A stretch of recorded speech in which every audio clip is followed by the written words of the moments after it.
maitakas natin yung mga bata. Dahil tsak napapatayin din sila. Mama! Lalasanan niyo! Si Mama at Papa pinatay ni Manong! Naglasawang si Manong! Nakakita ko tapos pinatay niya si Nanay at Tata! Huwag kayo maingay! Baka masundan tayo ng mga aswang! Nasaan na ang mga batang yun? Nasaan na? Oh, Diyos ko! Nariyan na siya! Dito muna tayo magtago. Ano gagawin natin? Saan tayo pupunta ka sa inyo? Pansamantala muna natin silang paghihiwalayin. Kailangan nating itago ang mga bata at siguraduhin na ligtas sila. Kapag magkahiwalay sila, mahihirapan sila na mahanap ito. Ibibigay ko muna si Criselda sa mga kalahi ni Lakad. Natawag ko na sila at naghihintay na sa gayon. Ikaw naman ay dalhin mo si Carissa sa mga kapatid ni Aureng.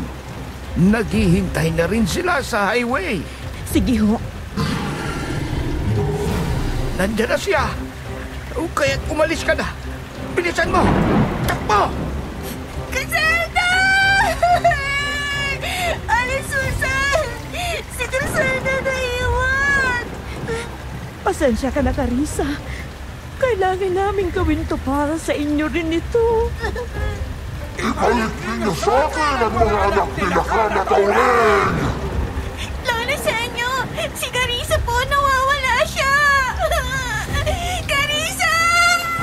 Griselda, patawarin mo ako, Apo. Sa ngayon ay kailangan niyo munang maghiwalay.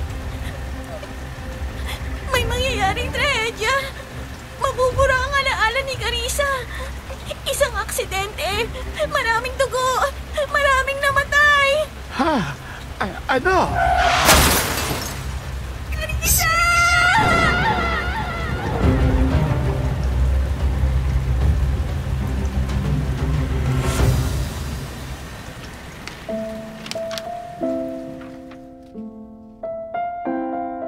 Lumingon ako sa labas ng bintana nang biglang bumuhos ang malakas na ulan at kumulog ng malakas. Ang sandaling yon ang nagbalik sa isip ko sa nakalipas. Nang gabing malakas din ang buhos ng ulan at kasabay ng iyak namin ay ang angil ng aswang na humahabol sa amin. 2:05 ng hapon ng Huwebes. Habang patuloy ang malakas na pag-ulan at nakikinig ako sa inyong channel, namalayan ko na lang ang sarili ko na sinisimula ng liham na ito. Dear Aswang Diaries and Madam Venus, ang ikukwento ko sa inyo ay hindi lang tungkol sa aswang, kung hindi maging sa ibang kababalaghan na dulot ng mga engkanto. Isang pangyayari na inakala ko'y tanging sa mga nobela at pelikula lang nakikita. Wala akong kamalay-malay na may malalim pala akong koneksyon sa mga nilalang na hindi kabilang sa mundo ng mga tao. Itago niyo na lamang ako sa pangalang Carissa. Ngayon ay 31 years old na. At ang ikukwento ko sa inyo ay nangyari 5 taon na ang nakalilipas. Nang magtrabaho ako bilang isang reflexologist sa Barrio Malinaw mula sa isang liblib na bayan sa isang probinsya sa gitnang Luzon. Sisimulan ko ang kwento ko isang gabi bago ang unang araw ko sa massage spa.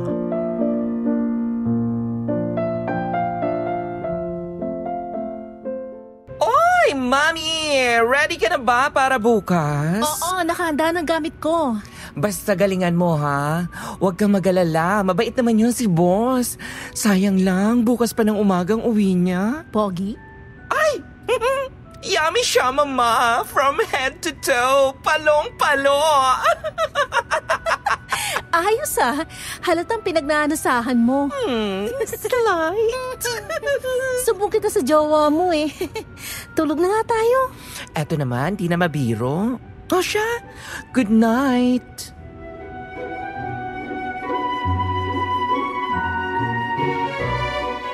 Mula sa Maynila ay nagbus lang ako papunta doon sa Barrio Malinaw. Ilang oras din akong nasa biyahe at kahapon lang ako dumating. Hanggang sa mga sandaling yon ay ramdam ko ang matinding pagod kaya mabilis akong nakatulog. Hindi ko alam kung gaano katagal na akong nakakatulog pero nang idilat ko ang mga mata ko, natagpuan ko ang sarili ko sa gubat. Lumingon ako sa kaliwa ko at nakita ko ang isang babaeng kamukhang kamukha ko. Ngunit ang babaeng ito ay kulot at lagpas sa balikat ang kanyang buhok. May mga gumagapang na ugat ng puno sa katawan. Ang mga mata niya puro kulay puti. Basa ang buong katawan maging ang damit na parang lumubog ito sa tubig.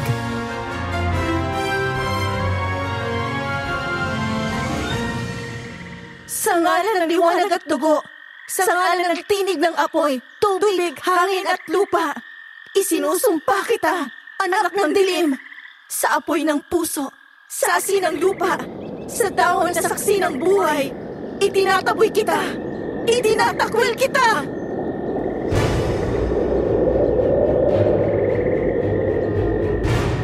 Mula sa dilim ay biglang lumabas ang isang aswang.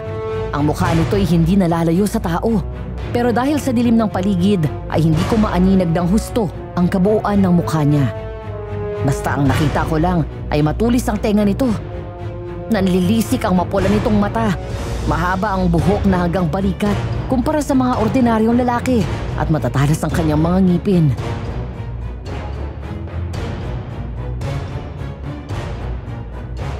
Griselda! May aswang! Huwag kang matakot, Carissa. Nandito ako. Hindi kita iiwan. Poprotektahan kita. Hindi na ulit tayo magkakalayo. Halika, sumama ka sa akin.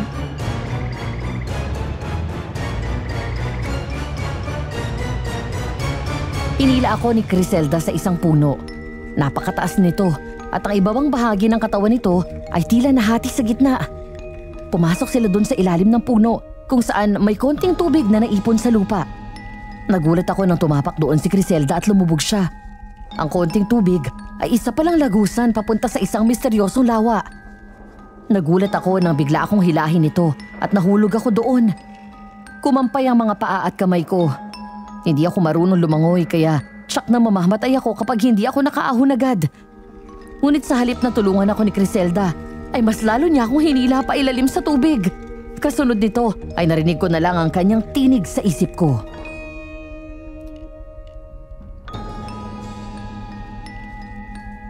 Samahan mo ako dito, Carissa. Sumama ka sa akin. Ayoko nang mag-isa.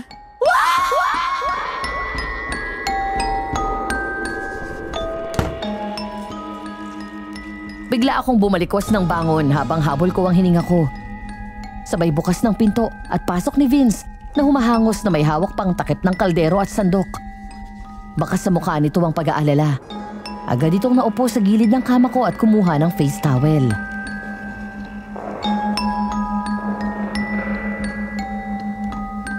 Uy, Carissa! Ano? Binangungot ka na naman? Bangungot? Hindi. Nandun ako sa gubat. Malapit sa malaking puno tapos may lawa. Nandun siya, Vince. Yung babaeng kamukha ko. Bakla! Nandito ka sa kwarto mo at umaga na. Umaga na? Pero kakatulog ko pa lang ah. Bakla ka talaga! Sumasayaw na si Haring Araw sa labas, oh. Haya na tirik na. Tsaka anong klaseng panaginip na naman ba yan? Bakit basang-basa ka? Tingnan mo yung buong katawan mo para kang lumusong sa dagat.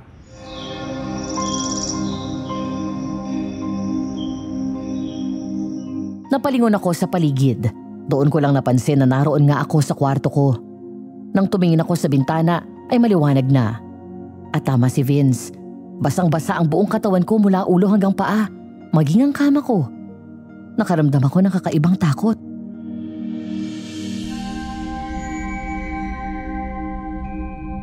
Sigurado ako, Vince. Totoong nasa gubat ako. Hinila ako ng babaeng kamukha ko sa isang misteryosong lawa. Hinila niya ako sa ilalim ng tubig. Ay nako, bakla. Nakakatakot na yung nangyayari sa iyo, ha? Gusto mo kumonsulta tayo sa albularyo? Baka mamaya kasi namamatanda ka na. Albularyo? Meron pa bang ganun sa panahon ngayon? Girl, nasa probinsya ka na. Siyempre, kalat pa yun dito, no? Pero maiba pala ako. Nabanggit ko na ba na anak ni Aling Susan na landlady natin ang may-ari ng Nasaj pa? Hindi pa. Nandiyan na ba si Aling Susan? Oo, dumating. Gabing-gabi na. Tulog ka na yata, hindi na kita inabala. Bilisan mo at maligo ka na. Malapit ang maluto ang almusal natin.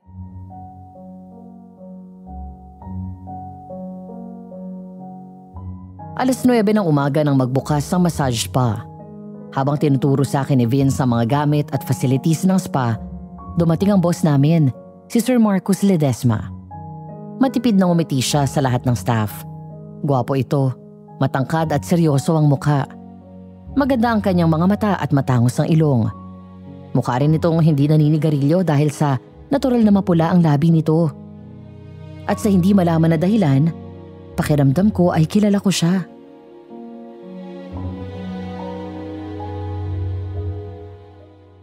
Ikaw si Carissa? Yes, sir. Halika. Sumunod ka dito sa opisina. Sandali lang ah. Good morning. Maupo ka din sa sofa. Good morning po. Pasensya ka na at hindi akong nakausap mo ng final interview. Kung hindi yung manager. Nasa bakasyon kasi ako eh. Ayos lang po. So, saan ka ulit galing? Ay, sa Manila po. Sa Caloocan.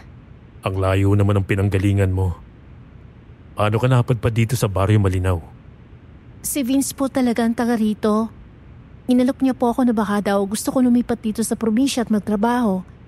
Nakataon na nahihirapan ako mag-apply kaya tinanggap ko na rin po. What made you leave your job? Nagsarado po kasi yung spa.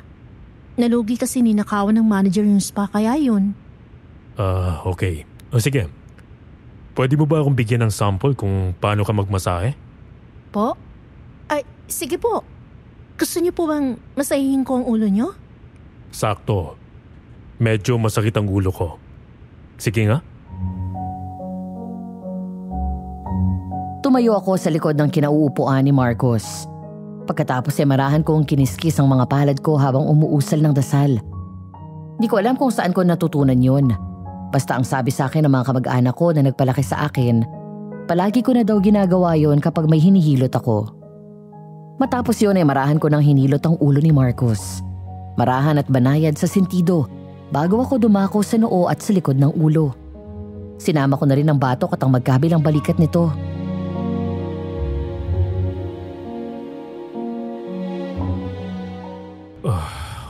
Wow! Ayos ah. Ang sarap naman nun. Munti ka kumakatulog. Salamat po, sir. Magaling ka. Kung may kailangan ka o tanong, lumapit ka lang kay Vince o sa akin. Opo. Salamat po. O sige, pwede ka nang lumabas. Sandali lang. Nagkakilala na ba tayo nun? Po? Hindi pa po. Ngayon lang. Bakit, sir? Wala. Naisip ko lang kasi na pamilyar ang mukha mo. Hindi ko lang maalala kung saan kita nakita. O baka dahil kapangalan mo lang siya. Anyway, sige na. Makakalabas ka na.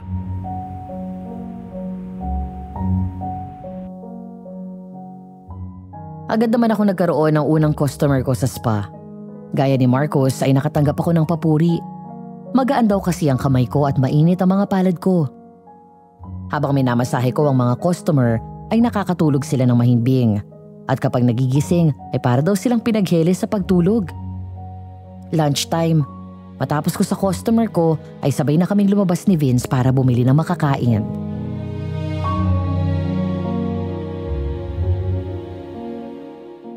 Naku, nag-ooperate na pala ulit ang perya na yan. Hindi ba nag-ooperate yan? Minto na. Baka bago na yung may-ari. Tara, doon tayo bumili ng pagkain. Masarap doon.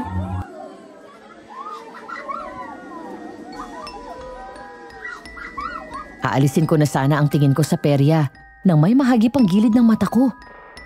Tumingin ako ng diretsyo sa loob ng kakahuyan na nasa likod lang ng perya. At doon sa likod ng mataas na puno, nakakubli ang isang babae. Nakatingin siya sa akin at nang magtama ang tingin namin ay ngumiti siya. Natigilan ako, Madam Venus. Hindi ko siya maalala o kilala. Pero bakit may nararamdaman akong kirot sa puso ko habang nakatitig sa kanya?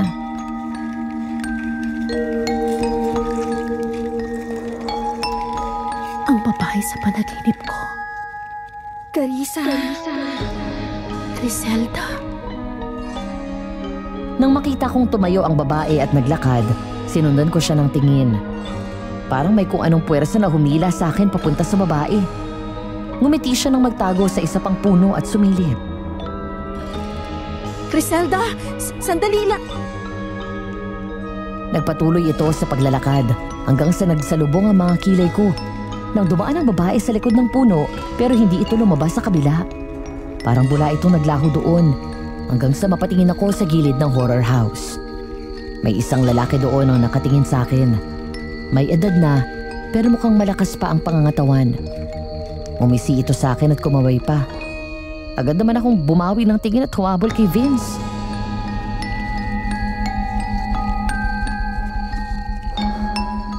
Hoy, bakla! Sinong Criselda? Ha? Anong sabi mo? Ang sabi ko, sino yung Criselda? Abay, tulalay ka na lang dyan. Tapos may tinawag kang Criselda. Sino ba yon? Criselda? Sino yun? Abay, wet! Ikaw itong akala ko na matanda ka na naman. Sino ba yung tinitingnan mo doon? Wala. Pero alam mo, parang itong lugar na to parang pamilyar sa akin. Sigurado ako na ngayon lang ako nakarating dito pero parang nakita ko na to somewhere. Di ko alam. Di ko rin maintindihan eh. Baka sa panaginip mo. Diba kapag nananaginip ka, akala mo laging totoo? Oo, baka nga. Halika na, at gutom lang yan. Sa day off natin, punta tayo dyan sa perya, tapos pasok tayo sa horror house. Wag, delikado. Ha? Bakit naman? Natatakot ka ba? Girl, mga tao rin ang nananakot dyan, no? Hindi, basta. Hindi magandang pakiramdam ko dyan.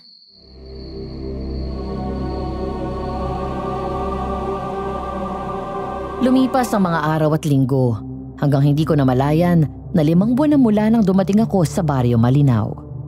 Maayos ang naging trabaho ko sa massage spa. May mga naging suki agad ako na nagustuhan ng pagmamasahe ko. Mabait din naman ang mga kasama ko at madaling pakisamahan, lalo na si Marcos. Magkasundo kami sa lahat ng bagay. Dahil doon ako nakatira sa kanila, palagi kaming magkasama nito at magkausap. Para bang napakatagal na naming magkakilala. Samantala ng gabing yon ay nahuli akong umuwi dahil sa hinihintay kong customer na babae na suki at nagtagal ang sesyon namin. Dahil pwede namang lakarin mula sa spa hanggang sa bahay, hindi na ako nag-abala pang sumakay ng tricycle. Pasado 10:00 na ng gabi habang naglalakad ako. Bigla akong huminto nang maramdaman ng mabigat na hangin sa paligid ko. May sumusunod sa akin. Sino yan?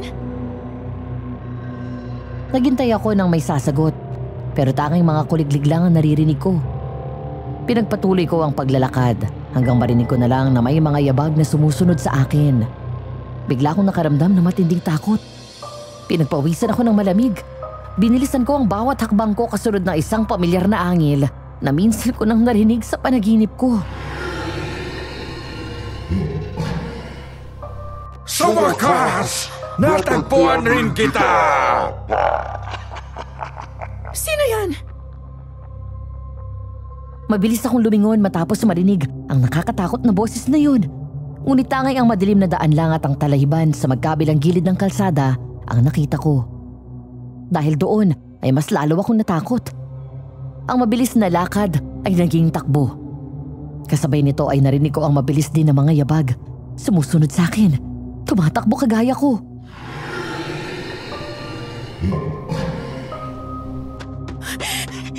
Lord, tulungan mo po ako.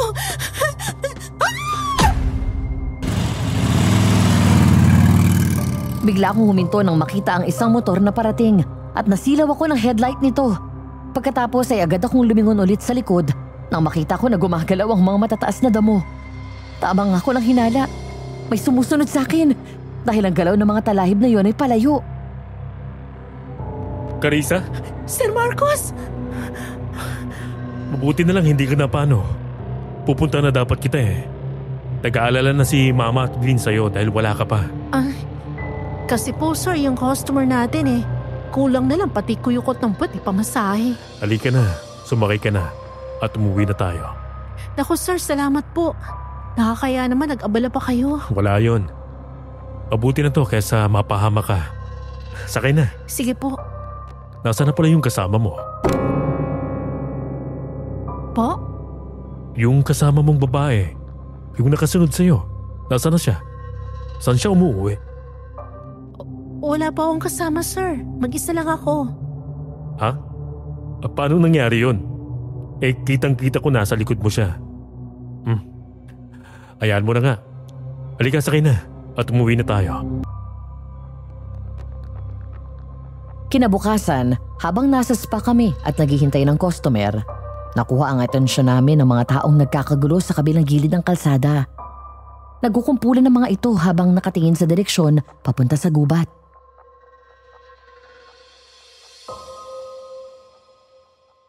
Ay, anong kaguluhan sa dako pa roon? Halika, bilis. Makichismis tayo. Ano kaya nangyari? Nang lumabas kami ay siya namang dating ni Marcos. Tumayo rin siya sa tabi namin at tinignan din ang mga kaguluhan. Bukod sa mga tao ay may mga polis din doon at paramedic. Maya-maya ay humahangos na dumating ang isang babae na umiiyak.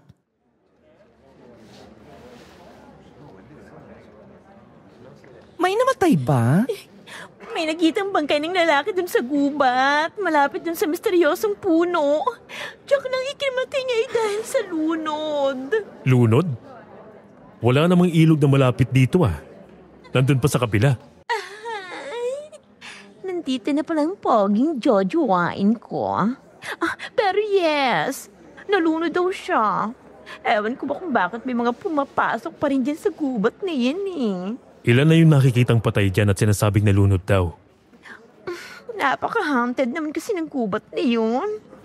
Anong meron ba dyan? Inkanto. Ang sabi ni Mama, pinamamahayan daw yung gubat ng isang inkantong babae. Tagabantay at nag-aalaga ng kalikasan. Bali-balita pa, nakatira siya doon sa ilalim ng isang mataas na puno. May hati sa bandang ibaba ng katawan at kasya sa loob ang 2 tao. Laging basa ang lupa doon sa ilalim ng puno at lagi may naipon na tubig sa gitna. Sa unang tingin parang naipon lang siya doon dahil sa tubig ulan. Pero sa ilalim ng kubat, misteryosong lawa. Ha? Paano mo nalaman? Nakapasok ka na dyan? Sa panaginip ko. Nako, sir. Alam mo naman itong si Carissa. Laging weird ang panaginip. Teka lang, sino ba tong babaeng to? Oo nga pala, Cora. Si Carissa. Siya naman si Cora, ang may-ari ng nail spa dyan sa tabi natin. Hello po. Nice to meet you.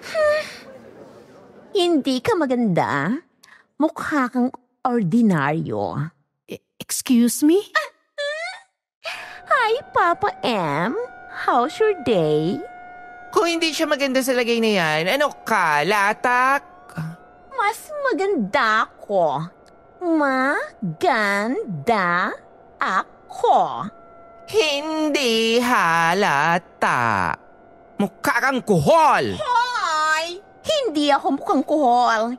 Kisabulips ang tawag dyan. Naks! Ang mukha kuhol, ang boses parang pinunit na yero. Isa ko babae, may matris, may flower, ikaw? Ay, baklang may jowa. Ikaw ba meron? Kapag naging kami ni Marcos, ikaw ang una kong palalayasin dyan sa spa na yan. Charis, di ko carry ang kakapalan ng fez mo. Hindi siya mahilig sa exotic at tenders na endangered species. Ew. Tama na yan, Vince. Cora, baka mamaya magkapikunan naman kayo eh. Yan kasi, inaaway ako. Nilalait ang face ko. Ayan eh. Ilusyonada. Tsaka sino ba nauna? Hindi ka naman inaano ni Carissa eh. Binalik ko lang yung ginawa mo. Palibhasa mas maganda ang ganda ng friend ko. Kaya insecure ka dyan. Halika na nga, balik na tayo sa loob. Sige po, Manang, pasok na kami. Manang? Anong manang?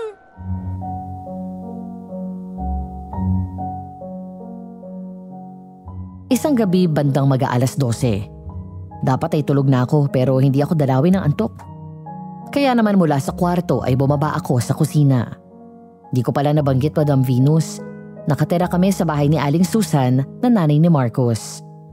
Medyo malaki ang bahay ng mag-ina at may 4 na kwarto. Wala naman daw gumagamit kaya naisipan nilang tumanggap ng boarders para may extra na kita. Unang umupa doon si Vince, kaya naman nang matanggap ako sa spa ni Marcos, doon na rin ako umupa ng kwarto. Lumingon si Aling Susan at ngumiti nang makita ako.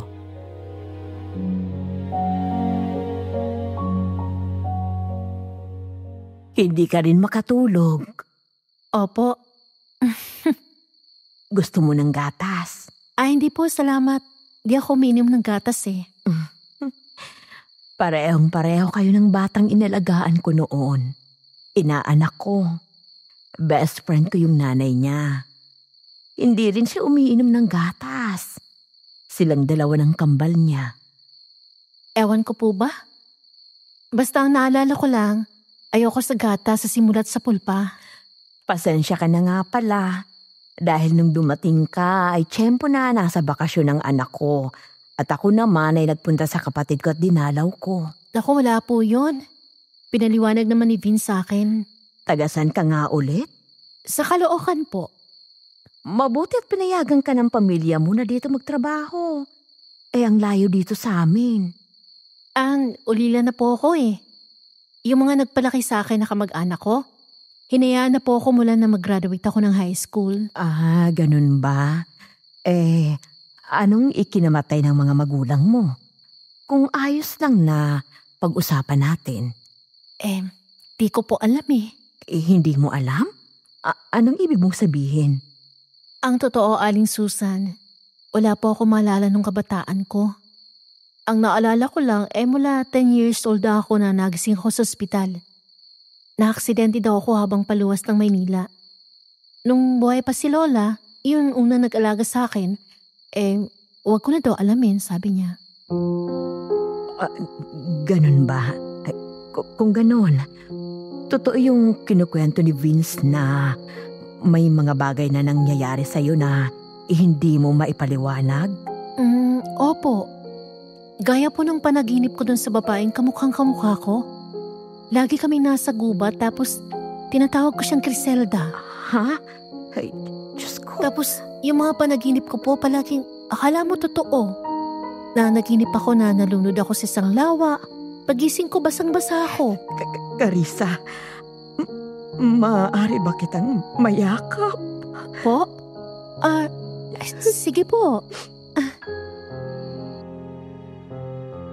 Nagtataka man pero hinayaan ko si Aling Susan na yakapin ako. Lalo akong naguluhan nang umiyak siya at niyakap ako ng mas mahigpit. Hindi niya ako basta binitawan na parang isang inang nangungulila sa kanyang anak na matagal na panahon. Salamat sa Diyos. Salamat sa Diyos at dininig niya ang panalangin ko.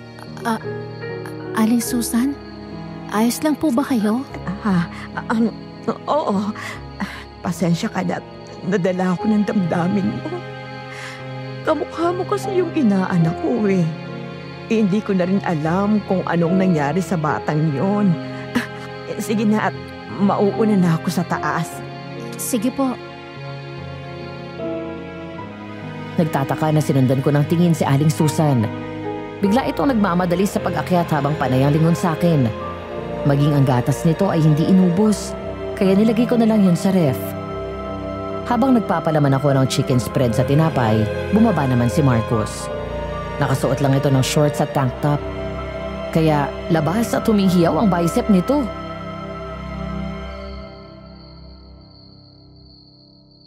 Kain, sir. Marcos na lang kapag nandito tayo sa bahay. Uy, mukhang masarap yan ah. Ipagpalaman kita.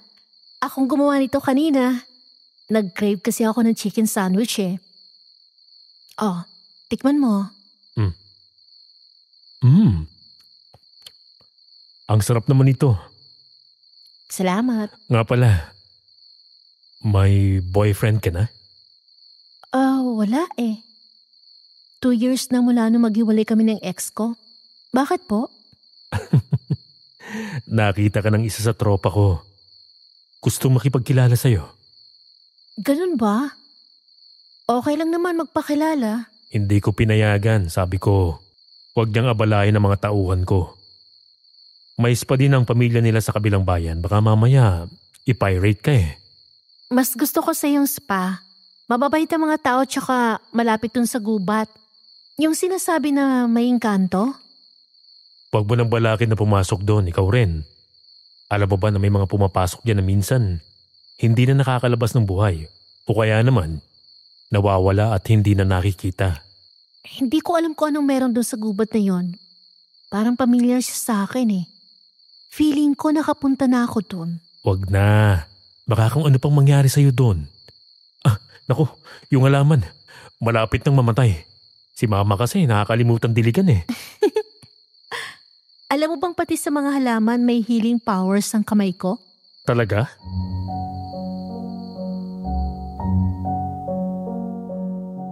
Nilapitan ko ang halaman. Halos tuyo na ang mga dahon nito at kung titignan ay tila wala ng pag-asang mabuhay. Ngumiti ako at marahan na hinaplos ang dahon at lupa. Hindi ko alam kung saan ko natutunan ng bagay na yun. Basta ang naalala ko lang, nasa school ako noon at nakita ko ang isang halaman na halos lanta na. Hinawakan ko yon at kinausap.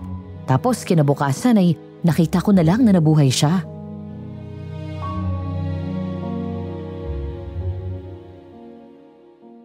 Huwag ka na magtampo. Gumising ka na. Bukas, sisigla ka na ulit. Alam mo, maganda ka. Medyo weird nga lang. Sabi nga ng marami, minsan kinakausap ko mga hayop tapos parang naiintindihan nila ako. Kaya tuloy mula nung bata pa ako, lagi ako nabubuli. Baliw daw ako, weirdo. Si Vince lang nag-iisang kaibigan ko eh. Ako? Pwede mo naman akong maging kaibigan eh. Kung okay lang sa'yo. Oo naman.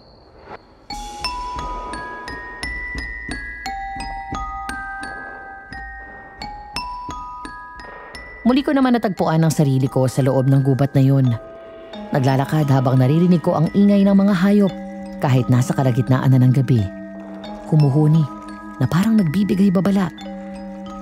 Hindi ko iyon pinansin at tuloy-tuloy lang ako sa paglalakad na hindi ko alam kung saan ba ako dadalhin ang mga paa ko. Ilang sandali pa. Bigla akong napahinto sa paglalakad nang mula sa likod ng puno ay lumabas ang isang nakakatakot na nilalang. Ang hugis ng katawan nito ay gaya sa isang normal na tao. Ngunit ang kanyang tenga ay patusok. Nanlilisik ang mapula nitong mata. Mahaba ang buhok na hanggang balikat kumpara sa mga ordinaryong lalaki at matatalas ang kanyang mga ngipin.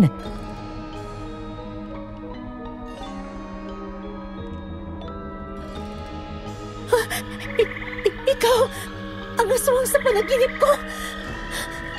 Ikaw, ang isa pang supling nilakan na matagal ko nang hinahanap.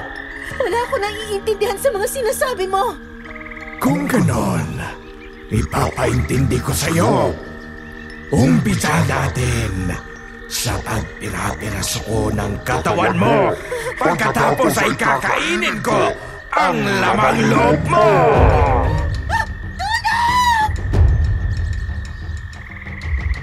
Mabilis akong tumakbo palayo.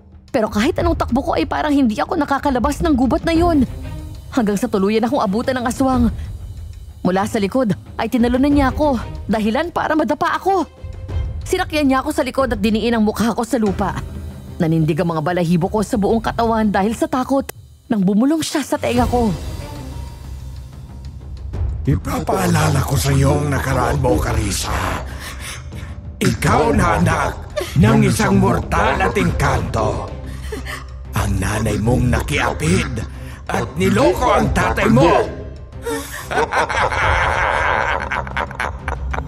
At ako ang nakarelasyon niya.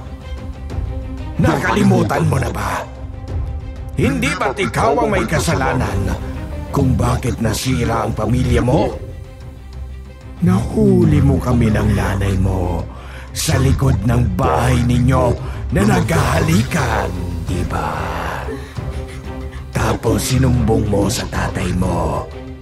Pinatay ng tatay mo ang nanay mo. Sa kanya ako sinugod at naglaban kami. Doon ko siyang napatay. Hindi totoo yan! Yan ang katotohanan! Ikaw ang sumira sa pamilya mo! Kayong dalawa ni Griselda ang dahilan kung bakit nawala sa akin si Auring! Papatayin ko kayo! Ngayong nagbalik ka dito sa bayan na ito, uunahin na kita! Biglang humahagis ang aswang nang akmang kakagatin na niya ako na para bang may tumulak sa kanya ng malakas. Mabilis akong bumangon na nagulat sa nangyari at saka ako tumingin sa aswang. Maging siya ay parang nagulat din. Sinamantala ko at agad akong tumayo, saka kumaripas ng takbo. Carissa! Bumalik ka dito! Tulong! Marcos! Vince! Griselda! Huli ka!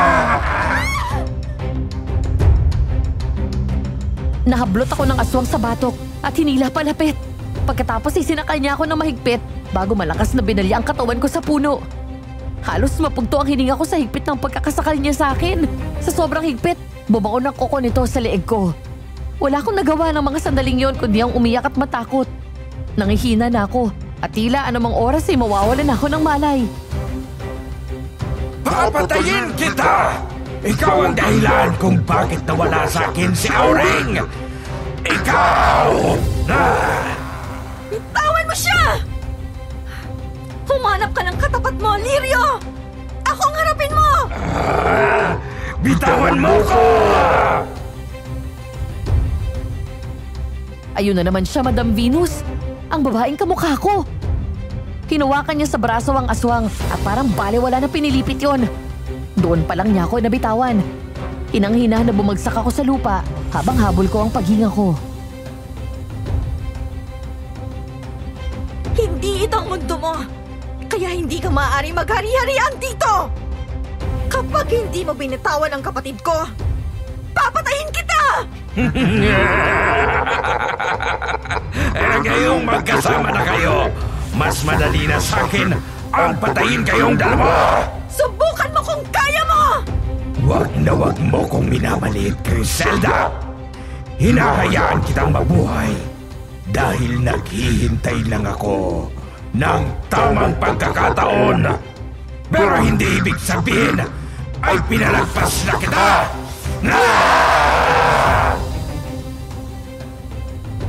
Nanlilisik ang mga mata na tinitigan nito ni Griselda. Pagkatapos ay biglang umihip ang malamig at malakas na hangin. Umangat ang kamay ng babae at parang may puwersang sumakal sa leeg ng aswang. Pumiglas ito ng husto pero hindi nito magawang kumawala. Nagulat ako at napasiksik sa sulok ng malaking ugat ng puno nang makita ko na lumutang ito sa hangin. Kaya kong paghiwa-hiwalayin ang bawat piraso ng katawan mo sa isang kumpas lang ng kamay ko. Kapag sinaktan mo ulit ang kapatid ko, ang susunod mo nga harapin ay ang iyong kamatayan! Lumayas ka dito sa gubat! Humagis ang aswang at malakas na tumama sa puno ang katawan nito. Matapos yun ay bigla itong tumakbo palayo. Nang tumingin sa akin ang babaeng kamukha ko, takot na takot ako nang muling sumiksik sa sulok. Sino ka ba? Bakit pa palagi ka nagpapakita sa akin? Bakit iisa tayo ng mukha? Kakambal mo ako, Carissa. Ako si Griselda. Huwag kang matakot. Dahil palagi tayong magkakampi. Palagi mo akong kasama. Mula noon hanggang ngayon. Narito lang ako palagi para protektahan ka. Kakambal? Pero hindi ka tao. Ipahinga mo ang iyong isip. Alisin mo ang takot at agam-agam sa puso mo.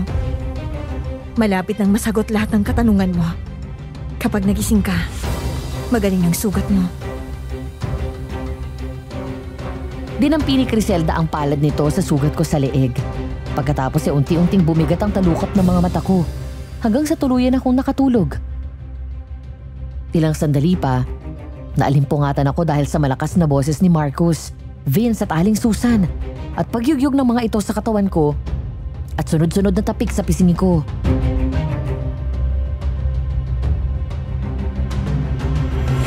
Carissa, gumising ka. Carissa, gising. Oy! Friend, wake up! Nakakaloka ka! Anong nangyari? Anong ginagawa ko dito sa kwarto ko? Carissa, binabangungot ka na naman. Nagising kami dahil sigaw ka ng sigaw. Bangungot? Oo. Hindi po, Aling Susan. Nandun ako sa gubat. May aswang tapos gusto niya akong patayin. Tapos nakita ko si Criselda. Yung babaeng palaging dumadalo sa panaginip ko. Kakampal ko daw siya. Ay, Panginoon ko. Carissa, hindi ka pumunta sa gubat. Sigurado ako dahil hindi pa ako umaakyat sa kwarto ko. Nasa sala ako kanina pa. Nandito ka lang sa kwarto mo kaya nakakapagtaka. Bakit puro putik ang mga paa mo? At madumi ang damit mo?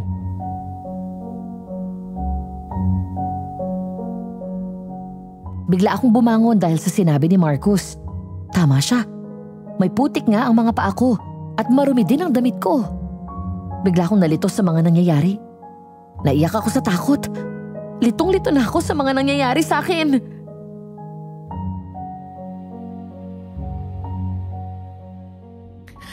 Sigurado ako, nandun ako sa gubat. Hindi pa naginip yun. Ano ba nangyayari, Aling Susan? Sino po yung O-ring? Sino si Lakan? Ano ba talaga ako? Marcus, bukas ng umaga, ipatawag mo kagad si Kasenyo. Panahon na para malaman ni Carissa ang totoong pagkatao niya. Opo.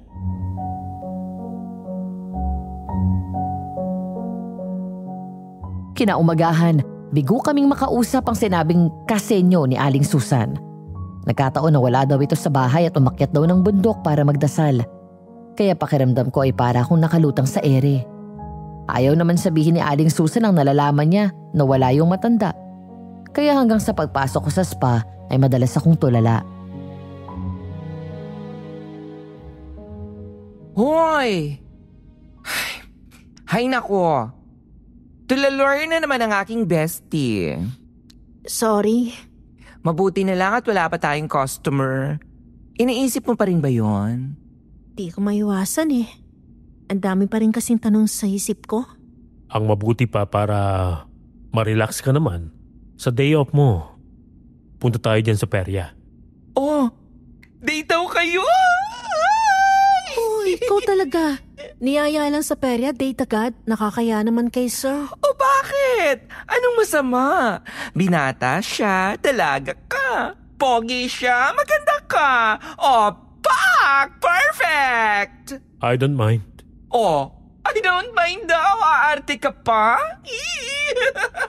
Lalo ngayon, naalala ko na kung saan kita nakita. Ha? Anong ibig mo sabihin? Di ba nung first day mo dito? Tinanong kita kung nagkita na ba tayo dati. Dahil pamilyar ka. Ngayon naalala ko na. Pinaalala na sa akin ni Mama. Ikaw pala yung Carissa na kababata ko. Yung kalaro ko. Ikaw at si Criselda, yung kakambal mo. Pero palaging tahimik si Criselda. At gusto niya na palaging mag-isa. Ikaw yung madalas kong kalaro. Talaga? So, totoo si Criselda? Hindi siya sa panaginip ko lang nag-i-exist? Totoong may kakambal ako? Oo, totoo yun. Kaya nagulat ako nang banggitin mo ang pangalan niya nung binabangungot ka. Pero gaya mo, bigla na lang din siyang nawala. Dapat talaga makausap ko na si Kasenyo. Ayun na, may customer na. Good morning, sir. Good morning. Balita ko may masarap daw magmasahe rito. Sino ba yon? Ikaw ba yon? Sabi nila maganda daw eh. Sir, hindi po siya pwede.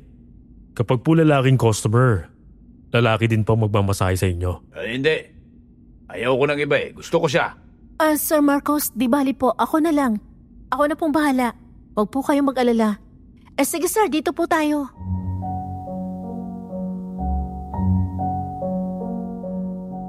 Wala kaming nagawa kundi pagbigyan ng customer. Pagpasok niya sa loob ng kwarto ay agad ko siyang binigyan ng tuwalya at bathrobe para doon na maghubad sa dressing room. Habang ako naman ay hinahanda na ang gagamiting oil at lotion. Nagpaskil ako ng peking ngiti nang lumabas ito ng nakatapis. Dapa na po kayo, sir. Is, wala ba kayong extra service dito? Po? Extra service? Alam mo na. Pagkatapos ng masahe, yung junjung ko naman ang kailangan na mamasahe. Ha? Mawalang galang na po, sir. Massage parlor po ito, hindi ito beer house o cabaret. Masahe lang po ino-offer namin dito. Bakit ba ang arte mo? Babayaran naman kita eh. Nyari ka pa. Hindi ko lang alam, nagbibigay ka rin ng extra service sa iba eh. Ay, hindi ako ganong klase ng babae. Reflexologist po ko. Professional po ko at pinag-aralan kong ginagawa ko. Nagkamali ho yata kayo ng pinuntahan eh. Mabuti pa umalis na kayo. Halika dito. Ay! Huwag ka nang umarte, ha? Sir Marcos, tulong! Huwag kang maingay. Nagpumiglas ako nang bigla akong hablutin ng lalaki at takpan ng bibig ko. Mas malaking lalaki ito kaya hindi ako nanalo sa lakas nito. Nagawa niya akong ihiga sa massage table. Pero hindi ako nagpadaig at agad kong tinuhod ito sa pagitan ng hita niya. Sabay tulak palayo.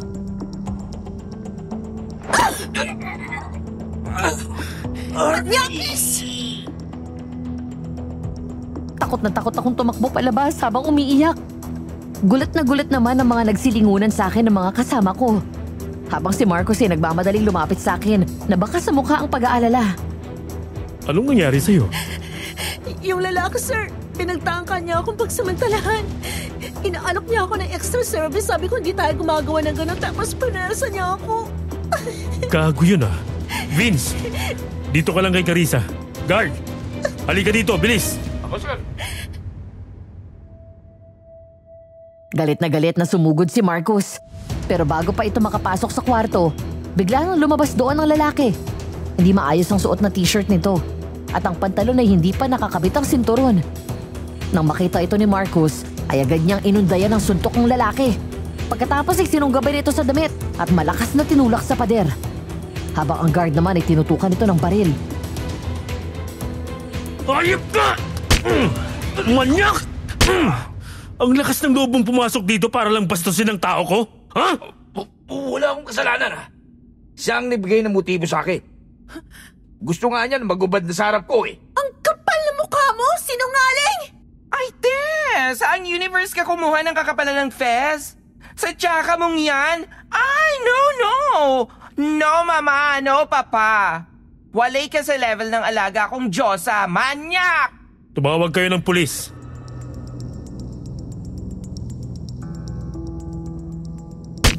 Biglang sinuntok ng lalaki si Marcos at tinulak ng malakas sabay karipas ng takbo pabalik sa loob ng kwarto. Mabilis nitong nilak ang pinto. Kaya sunod-sunod na binangga ni Marcos ang pinto gamit ang balikat tapos ay sinipa. Nang hindi pa rin mabuksan ay nagmamadali na ang staff namin na kunin ang susi ng pinto. Nang mabuksan na nga ang pintuan, nakita namin na wala na doon ang lalaki at bukas na ang bintana. Ay, ayun sir! Duman sa gilid! Habulin natin, bilis! Tumakbo kami palabas at nakita namin ang lalaki na tumawid papasok ng perya. Agad namin siyang sinundan hanggang sa pumasok ito sa loob ng horror house. Susundan dapat ito ni Marcos hanggang doon. Pero mabilis akong tumakbo at pinigilan ito. Huwag ka nang sumunod dyan! Pero baka makatakas yun. Basta huwag kang papasok! Masama ang kutob ko. Halika na dito. Parating ng pulis.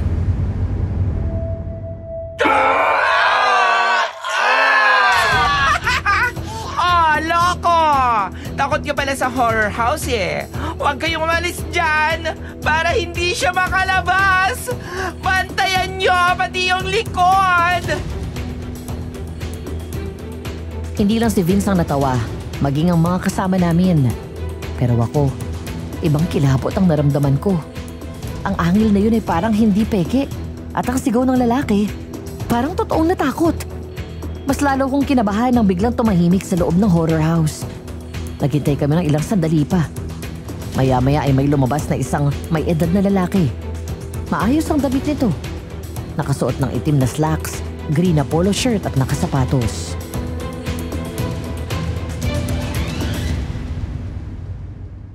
Sir, good afternoon po. Kayo po ba yung operator ng horror house? Ako nga. Ako si Pedro. Kayo yung taga dyan sa massage spa, di ba? May paglilingkod ba ako sa inyo? Opo. Ako si Marcus at sila yung mga tao ko. Itatanong lang po namin kung may nakita po ba kayong lalaking pumasok dyan. Medyo malaki ang tiyan at naka-shirt na puti. Nakaitim din na pantalon pero nakabukas yung sinturon. Lalaking naka-t-shirt na puti. Meron ho. Sinita ko pa nga dahil pumasok siya na hindi pa ako nag-ooperate. Pero lumabas din. Po? Saan dumaan yun? Hindi ko alam. May problema ho ba?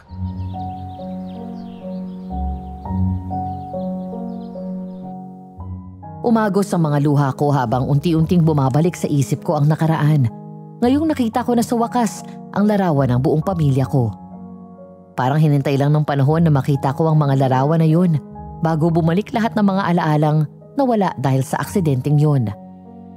Ang sinabi ng aswang na yon sa panaginip ko kung paano namatay ang mga magulang ko ay isang kasinungalingan. Dahil lang totoo, ginayuman niya ang nanay ko at inakit kaya sila nagkaroon ng relasyon. Ako ang nakatuklas ng panggagayuman ng aswang na yon sa nanay ko. Iba ang itsura ng aswang na yon noon. Mas bata at mas matipuno ang katawan niya noon. At nang gabing sumugod siya sa bahay namin, pinagtanggol kami ni tatay. Ang aswang na yon ang pumatay sa mga magulang ko.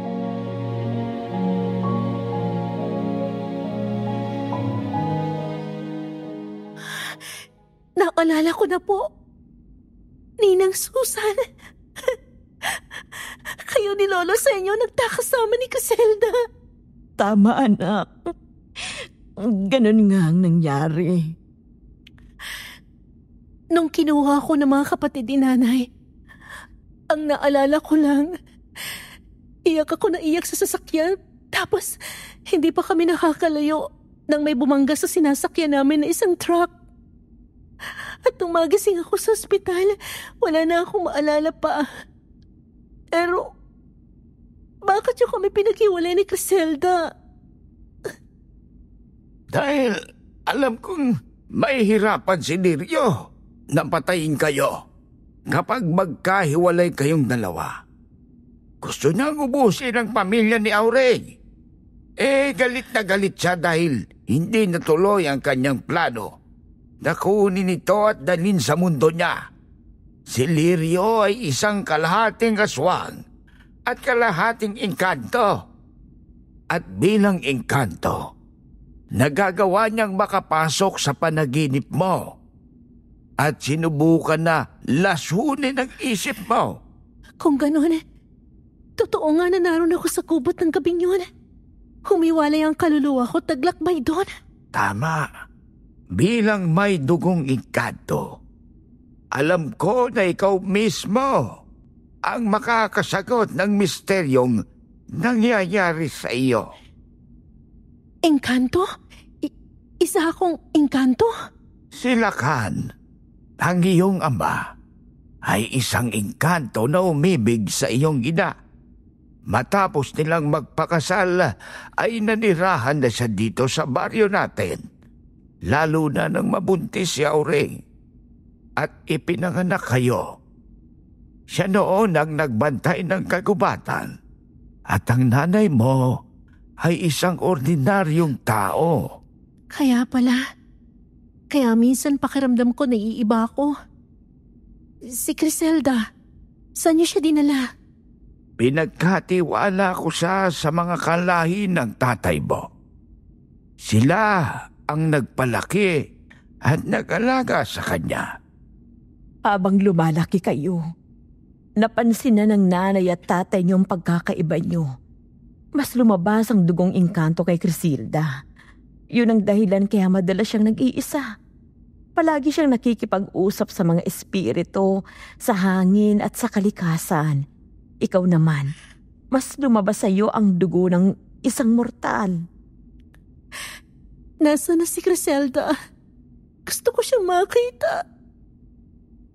Siya na ngayon ang nangangalaga sa kagubatan. At magpapakita siya sa iyo sa tamang oras. Ang tagal namin nagkalayo.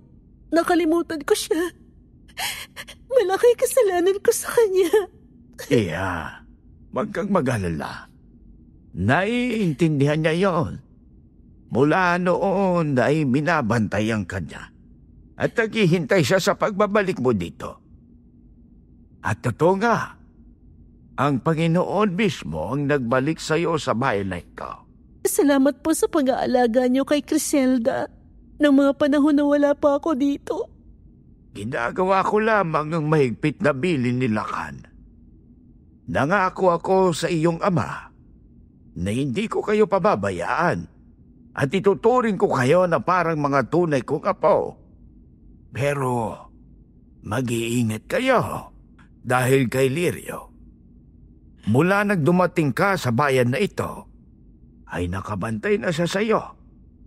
Handa siyang umatake at gawin ang matagal niya ng balak. Wala na si nanay. Bakit ba ayaw niya kaming patahimikin? Dahil ikaw, kayo ni Criselda ang sinisisi niya sa pagkawala ni Aureng at hindi natuloy ang kanyang plano. Mas maigi na kay Criselda mo itanong. Kung gusto mong siyang makita, kausapin mo siya sa isip mo. Carissa, maririnig ka niya.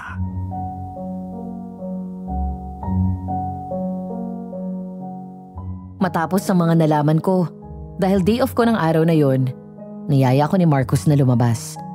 Agad naman pumayag si Ninang Susan para daw malibang ako at mabawasan ang nararamdaman kong stress.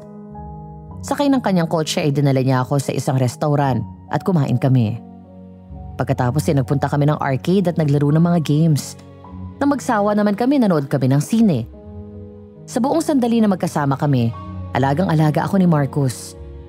Gentleman at malambing. Bukod doon ay maasikaso. Habang sakay kami ng kotse niya, ay walang patid ang kwentuhan namin.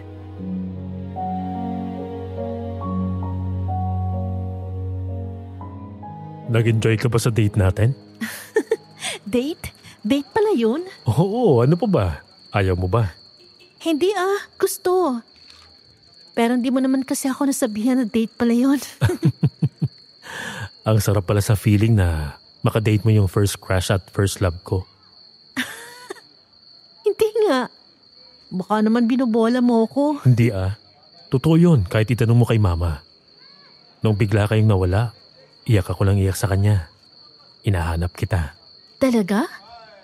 Na-miss mo ako? Oo naman. So naalala mo na yung mga araw na palagi tayo naglalaro. Tapos yung paborito nating maglaro dun sa ilog. Oo, naalala ko na. Kaya pala hanggang agad ng loob ko sa'yo nung makilala kita. Parang ang dali para sa akin na magustuhan ka. Kasi ikaw pala yung first love ko. Hindi naman ako naginala na ikaw ngayon kahit na Carissa pangalan mo. Marami kasing may pangalan na Carissa. Uy, bukas yung perya. Aba, daming tao. Gusto mong pumunta? Pwede, basta huwag tayong pupunta sa horror house. Hindi, akong bahala sa'yo.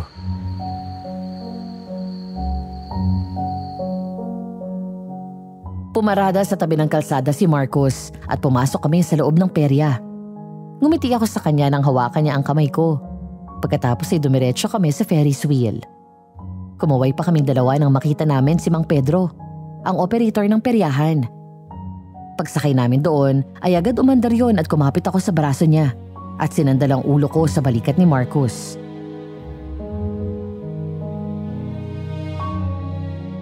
Carissa, naalala mo ba? Yung nag-picnic tayo nila mama sa gubat, tapos pumunta tayong dalawa sa may ilog. Busy sila mama na magkwentuhan tapos tayong dalawa. Naglakad hanggang sa makalayo tayo. Naupo pa nga tayo sa malaking bato eh. Oo naman. Naalala mo nung inalikan kita doon? Yun yung first kiss natin pareho. Tapos sabi ko, paglaki ko papakasalan kita. Oo, naalala ko na. Matagal na panahon nang lumipas. Kikilalanin ulit kita, Carissa. Pagkatapos tutuparin ko yung pangako ko sa'yo. Pakakasalan kita. Talaga? Kahit may lahi akong engkanto? Wala akong pakialam kahit ano ka pa.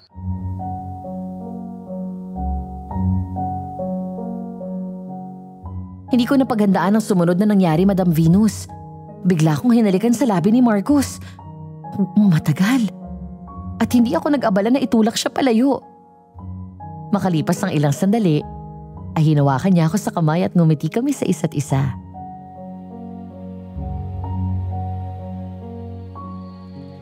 Upgraded version yung kiss na yon. Binigla mo ako dun ah. Sorry, hindi ko na matiis eh. So, payag ka ba? Mula ngayon, exclusively dating na tayo. Liligawan kita. Oo, pumapayag ako. Kapag nagpakita na sa'yo si Criselda, kakausapin ko rin siya. Since siya na lang ang pamilya mo, ipapaalam ko sa kanyang nararamdaman ko para sa'yo. At ang intensyon ko, gusto kong ipakita sa kanya na magkaiba man kayo ng mundo ngayon, may kasama ka dito na mag-aalaga sa'yo. Salamat, Marcos.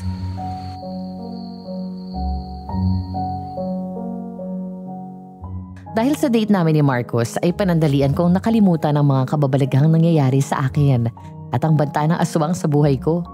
Wala akong ginawa kundi ang magpakasaya kasama siya.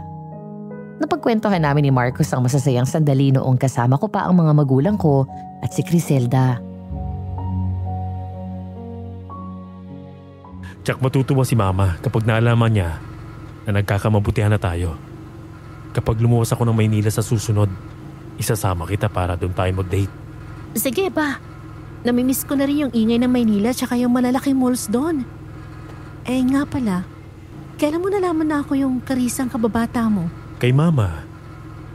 Sinabi niya sa akin nung gabi na ginawan mo ako ng chicken sandwich. Tinawag niya ako tapos ayun sinabi niya. Hindi ko palang masabi sa'yo kasi biling niya na huwag ko munang sabihin dahil wala ka pang maalala nun. Pero ano yung... Marcos, sa unahan! Uy! Atras!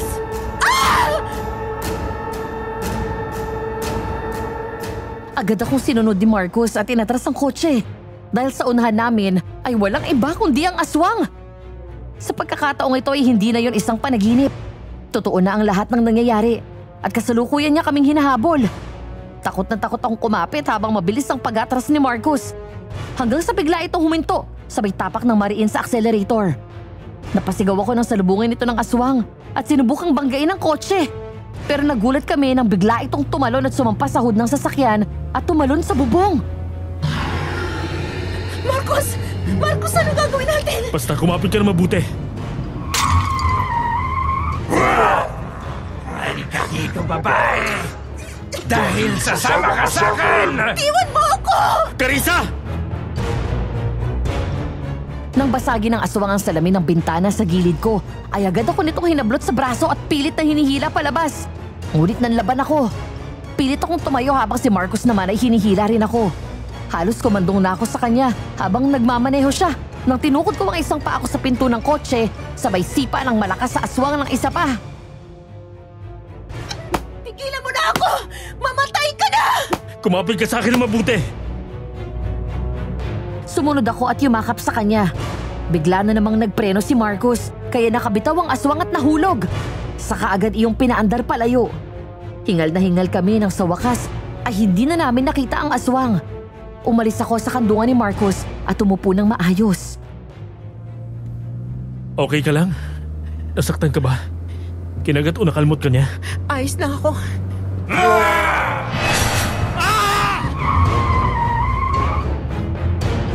Biglang nakaabig ni Marcos ang kotse pakaliwa.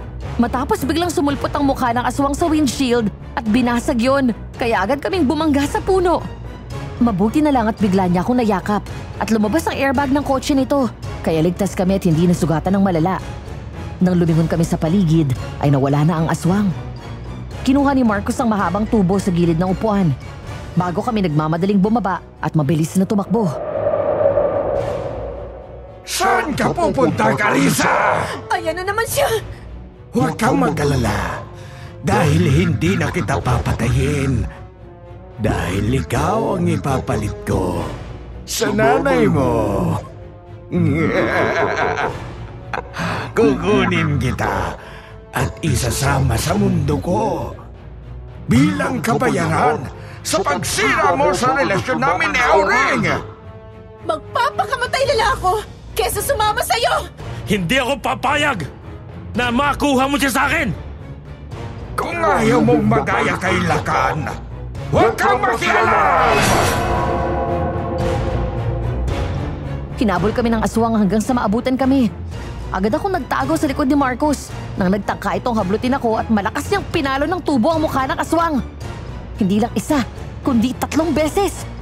Pagkatapos sinipa niya ito ng malakas. Nang may makita akong isang piraso ng bakal sa gilid ng daan. Matulis yung dulo. Dinampot ko yun at agad binigay kay Marcos. Kaya nang muli itong sumugod bago siya makagat, ay nagawa nitong isaksak sa dibdib nito ang bakal na yun. Halika na! Bilis! Carissa!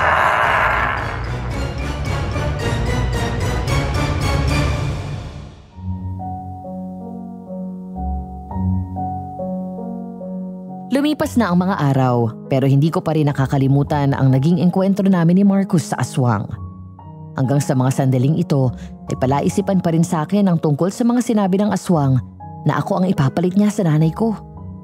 Naputol ang pag-iisip ko nang matapos ko ang inaayos sa kwarto. Katatapos ko lang ng isang massage session sa suki naming customer na babae. Paglabas ko ay siyang labas din ni Vince mula sa kabilang kwarto. Bax, tapos ka na? Oo. Oh. Ba't Biyernes Santo yung fez mo? Wala. Iniisip ko lang kasi yung nangyari nung hinarang kami ng aswang. Tsaka yung sinabi niya sa akin. Magto 2 weeks ago na yun ah. Girl, pabayaan mo na yun. Ganito, kapag sinabi ulit niya na isasama ka, kamo mataas ang standards mo. Oh, ayan. Ayan ang standard. Si Sir Marcos, hindi yung mukhang huklo ba na feeling kagupuhan.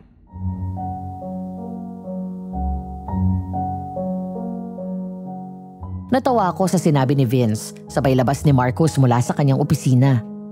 Lumapit siya sa akin at umakbay. Hindi naging lihim sa mga kasama ko ang espesyal na relasyon naming dalawa. Noong birthday ni Marcos, sa isang salo-salo ay siya mismo ang nagkwento ng tungkol sa amin at masaya akong tinanggap ng mga kasama ko na walang halong panghuhusga. Hanggang ang atensyon namin ay mapunta sa labas at sa pamangkin ni Cora na makulit at may pagkasalbahe. Ay naku, eto na naman ang batang demonyito. Napakakulit at salbahe. Ay nako, di mo lang ba dinidisiplina ng mga magulang niya yan? Lagi nanginira dito sa compound. Kung hindi halaman natin, binabasag salamin ng ibang shops o kaya nang babato ng mga customers. Naku! Kung hindi lang talaga bata yan, kinutusan ko yan.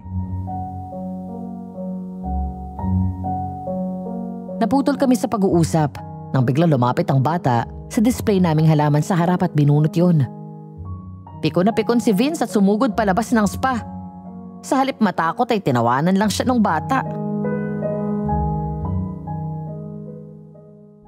Naku! Ikaw na bata ka, sinira mo na naman itong halaman namin dito. Bumalik ka dito na makita mo! Be! Yoko nga! Be! Pangit naman ang halaman nyo! Ba't? Halika dito! Naku! Sinasabi ko sa iyo, papitik lang ako. Isang pitik lang sa talukap ng mata. Ah! Bakla! Pangit mong bakla ka! Salot! Nye! Be! Nye! Be! Hoy! Vince, tama na! Masalot ka! Vince, tama na! Huwag mo na patulan yan. Kulang sa pansin ng mga ganyan ng mga bata. Ah! Aray!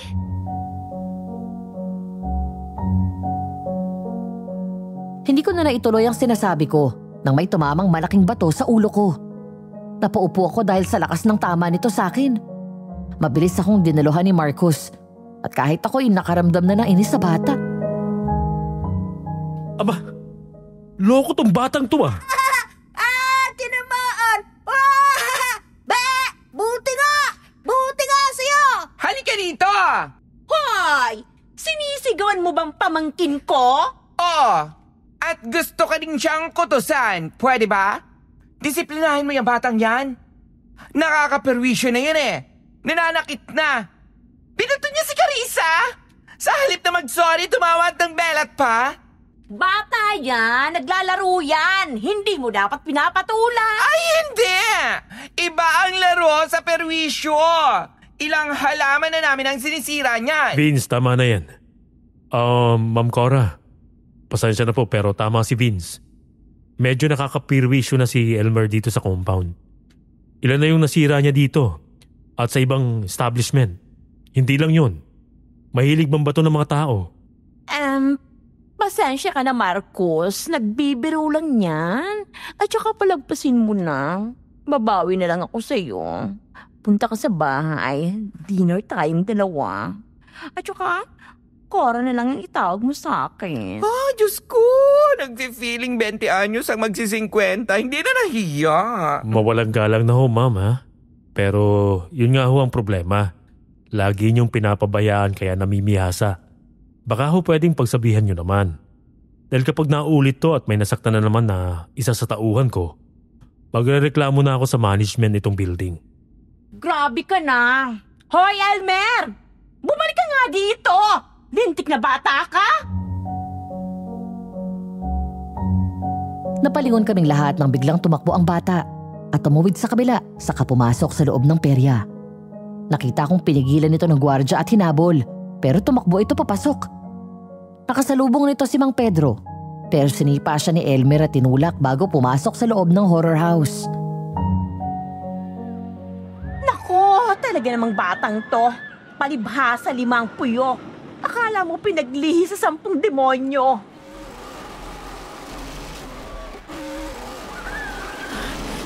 Ate, sundan mo siya. Baka kung mapano siya sa loob, mapapahamak si Elmer. Pabayaan mo siya at nang tubuan naman ng takot sa katawan. Diyan na nga kayo. May customer pa ako. Ate, sandali lang.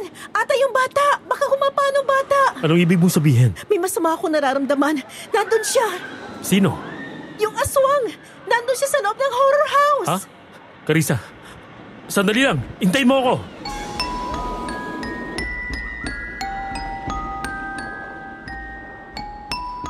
Hindi na ako nakapag-isip pa, Madam Venus. Bigla na lang akong tumakbo at sinundan si Elmer sa peryahan. Hindi ko na rin naisip ang sarili kong kaligtasan. Dahil ang mahalaga sa akin ng mga sandaling yon ay ang mailigtas ang bata sa tiyak na kapahamakan. Pagpasok ko pa lang sa loob ay sinalubong na agad ako ng makapanindig balahibong lamig. Lumingon ako sa paligid. Gaya ng tipikal na horror house, puno ang mga paligid na dekorasyong nakakatakot. Mga peking putol na kamay, pugot na ulo at mga dugo. May mga nakasabit din sa kisame na kung ano-ano na mga panggulat. Umaga at hindi pa nag-ooperate ang peryahan, kaya wala ring nananakot sa loob ng horror house. Bigla akong napalingon sa unahan nang marinig ang boses ng isang batang lalaki na tumatawa. Elmer! Bumalik ka dito! Elmer! Tumakbo ako at sinundan ang pinanggagalingan ng boses ng bata. Lakad, takbo, liko sa kaliwa, liko sa kanan, hanggang sa makarating ako sa dulo. Sa isang silid na mukhang peking simbahan. Sarado ang pinto nito, pero salamin ng bintana na may mga bahid ng dugo. May nakasabit na baliktad na krus sa unahan. May mga dugo sa buong paligid at nakakalat sa loob ng mga peking bangkay ng tao.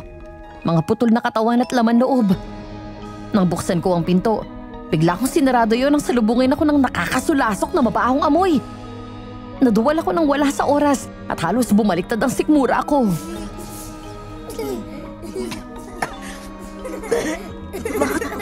Bakit ganun kabaho sa loob?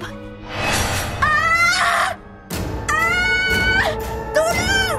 Tulungan niyo ako! Aswang! Masakit po! Tama na! Masakit! Mami! Tita Cora! Tulong! Elmer! Elmer, nasan ka? Ate!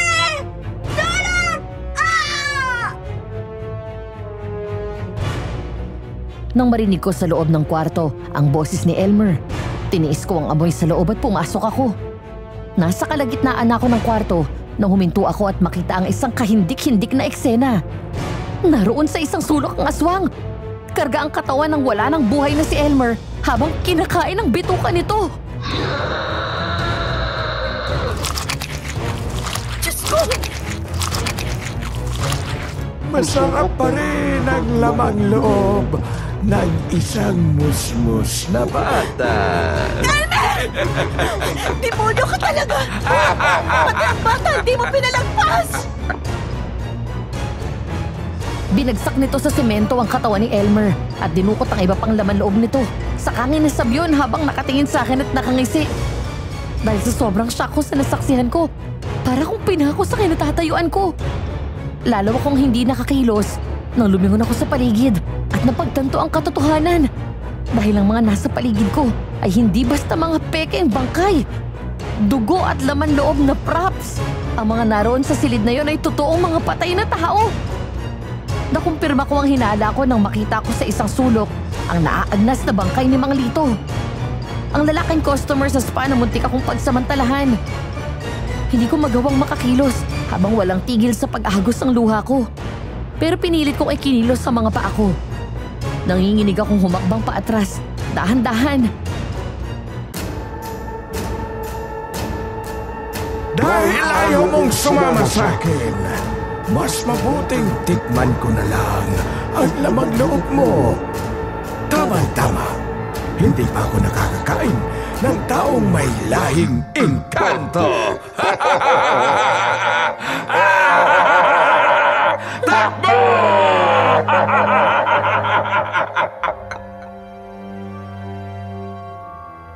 Doon ako mabilis na tumakbo at agad hinabol ng aswang.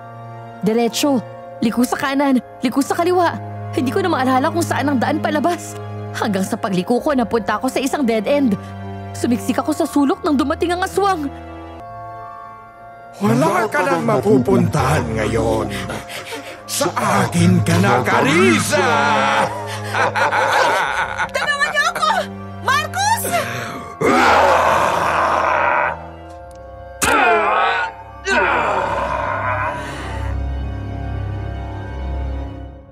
Nang mapaluhod dito sa sahig, doon ko nakita si Marcus na hawak ang isang mahabang kawayan na pinangsaksak nito sa aswang mula sa likod. Tumagos ito hanggang sa dibdib nito sa harap at tuluyan na bumagsak. Mabilis akong nilapitan ni Marcus at niyakap.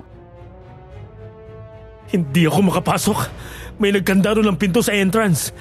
Mabuti na lang at nakadaan ako sa likod. Si Elmer! Marcus, wala na siya!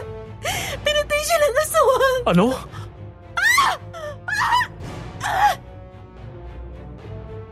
Nagulat na lang ako nang biglang sunggaban ng aswang ang paa ko at pinilit akong hilahin.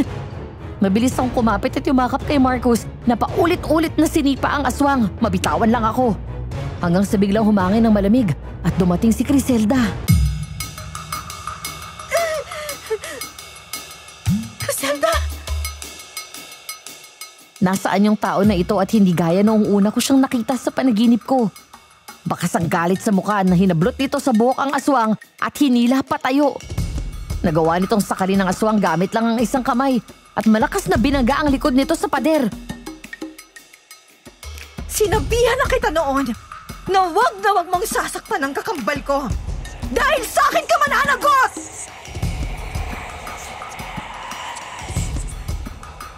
Nagsimula itong sumambit ng dasal na hindi ko maintindihan. Kasunod nito ay ang malakas na sigaw ng boses ng aswang. Nanginginig ang katawan nito at mula sa bibig ay may itim na usok na lumasok. Kasunod nito ay tuluyan nang namatay ang katawan ng aswang.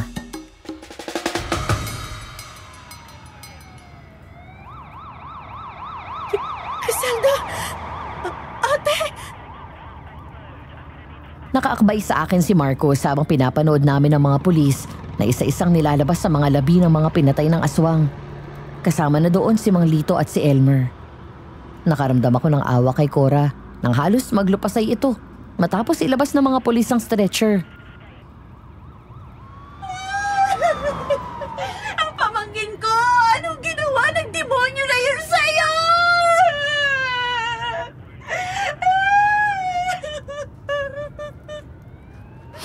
Walang may gusto sa nangyari sa bata, pero kasalanan din nila bakit nagkaganyan. Hinayaan lang niya na pumasok doon kahit sinabihan mo. Hayaan na natin. Ma'am Cora, nakikiramay po kami. Pwe! Sa inyo na yung pagkikiramay nyo. Kayo may kasalanan nito eh. Sinundan nyo yung bata, di ba? Bakit nyo hinayaan na mamatay? Aba, maldita talaga ang masyondang kuhol na itech. Hoy! Ikaw ang may kasalanan kung bakit namatay ang pamangkin mo. Sinabihan ka na ni Carissa na sundan mo pero anong sabi mo? Pabayaan siya tapos bumalik ka na sa shop mo. Sinubukan na nga ni Carissa iligtas ang bata at muntik na siyang mapahamak dahil sa pagiging irresponsable ninyo. Tapos siya pa ang sisisihin mo? Sumusobra ka na. Vince, tama na yan. Hindi. Sumusobra na to eh. Ikaw na mabae kang malandi ka. Babalikan kita. Akala mo kung sinong matino, pero kinakalantari mo palang boss mo? Excuse me? Hindi ako malandi. Leche ka talaga, masyongit ka! Aray! Bakla! Oh, ano ngayon? At least, hindi masama ang ugali ko! Vince, tama na. Matapos biglang sampalin ni Vince si Cora, ay agad pumagitna sa dalawa si Marcos. Maging ang mga polis doon. Pagkatapos ay sapilitan ng mga ito na inilayo si Cora. Ako naman ay hinila ko na rin palayo si Vince at kinalma. Salamat sa pagtatanggol mo sa akin, bestie. Pero tama na. Huwag mo nang patulan yun. Hindi eh. Sumusobra na yun. Sige na, tama na. Carissa?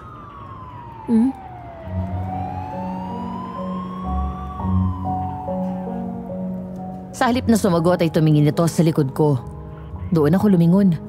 Natigilan ako at agad namuo ang mga luha sa mata ko nang makita ko si Criselda. Nakatayo sa di kalayuan sa akin. Anyong tao at hindi gaya ng karaniwan niyang itsura sa mga panaginip ko. Ngumiti siya sa akin. Tama. Ang magagandang ngiti na yun. Ang magandang pares ng mga matang yun. Ang natural na mahaba at alon-alon nitong buhok na kulay itim. Umagos ang mga luha ko nang humakbang ako sa kanya palapit. Criselda! Ate! Nagyakap kaming dalawa ng mahigpit. Para akong batang umiyak sa mga bisig ng kakambal ko.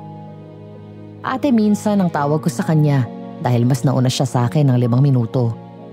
Kahit noon pa man sa aming dalawa, si Criselda na ang mas matured at responsable. Ako yung makulit, pasaway at masiyahin. Hindi siya madalas makisalamuha sa ibang tao, pero kapag ako na ang naaagrabyado, si Criselda ang kauna-unahang nagtatanggol sa akin. Hanggang sa ngayon ay ganun pa rin siya. Palaging nasa tabi ko sa mga oras na kailangan ko siya. Namiss kita. Ako rin. Ang tagal kong naghintay na bumalik ang alaala mo. Halika. Bumalik na tayo sa bahay ni Ninang Susan. Nandun daw si Lolo Senyo taghihintay sa atin. Na umuwi kami sa bahay ay mainit na yakap at masayang luha ang sinalubong sa amin ni Ninang Susan at Lolo Senyo. Naganda pa ng masarap na ulam si Ninang at sabay-sabay kaming kumain ng hapunan. Kumain naman si Criselda. Habang kasama namin siya ay normal siyang kumilos gaya namin.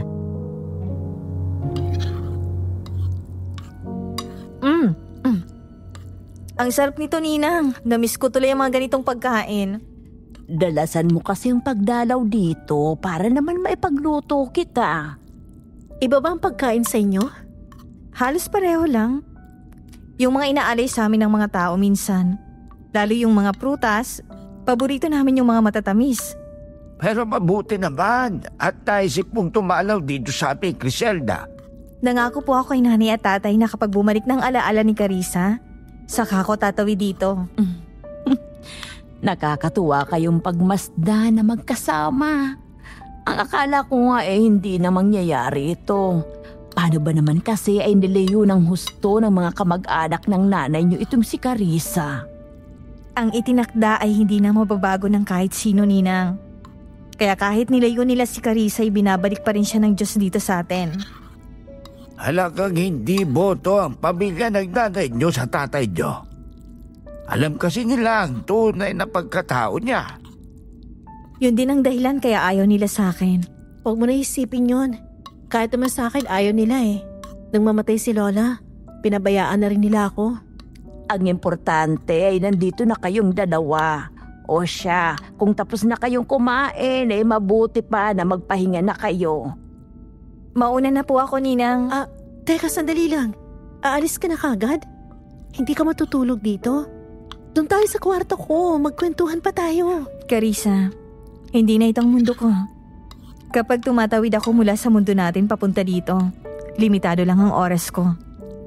Paano kapag gusto kita makita at makausap? Kausapin mo ako sa isip mo. O kaya pumasok ka sa gubat. Hindi ka maliligaw doon dahil dadalhin ka ng hangin at mga puno sa akin. Mas niyakap mo man ang pagiging tao.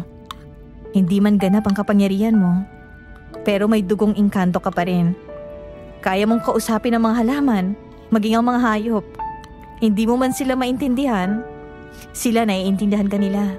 Naniniwala ako kay Criselda. Tingnan mo tong halaman na hinawakan mo. Di ba halos patay na to dahil hindi nadidiligan ni Mama? Ayan, tingnan mo. Kinabukasan, nakita na lang namin buhay na ulit. Akala nga ni Mama, bagong halaman eh. Sige na nga.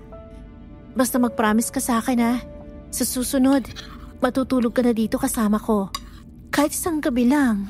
Pangako, magpapaalam ako sa inang.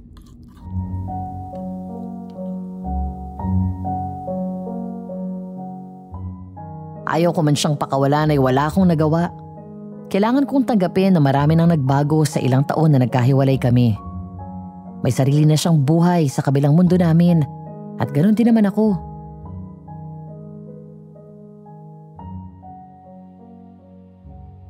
Sana isang beses sumama ka sa akin. Matagal ka nang gustong makilala ni Inang. Siyang nanay ni tatay, ang lola natin. Marami pa tayong mga kamag-anak doon. Talaga? Maganda ba doon? Sobra ang ganda sa mundo nila, Criselda. Minsan na akong dinala roon nila ka. Yung isang buong araw ko doon. Halos 1 linggo na ang katumpas dito sa atin. Isang beses isasama kita doon. Sige. Oy, saglit lang naman. Paano ako? Ibabalik ko rin siya. Ikaw naman, no? Paano, Carissa? Mauna na ako. Ninang Susan. Lola Senyo. Mag-iingat ka, ha?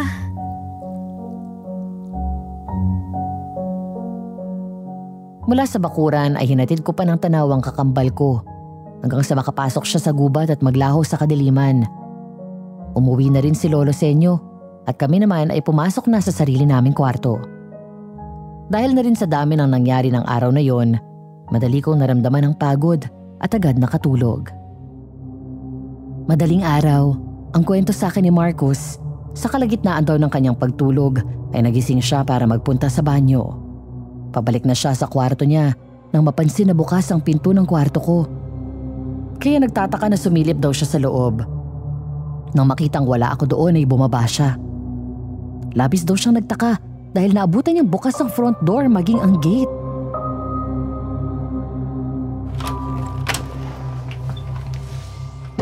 Carissa! Carissa! Carissa! Saan nagpunta yun? Ma! Mama! Gising! Oh, bakit? Kulang na lang gibain mo yung pinto. Nawawala si Carissa. Nagising ako at nakita ko na wala na siya sa kwarto niya. Tapos bukas na yung pinto sa ibaba at yung gate. Ano? Sir, ano nangyayari? Tulungan mo ako, Vince. Hanapin natin si Carissa. Nawawala siya.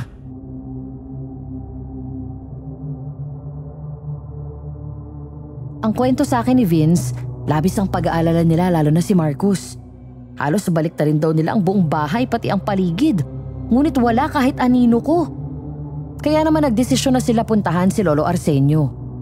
Nang makarating doon ay kumatok sila ng kumatok hanggang sa nagising ang matanda.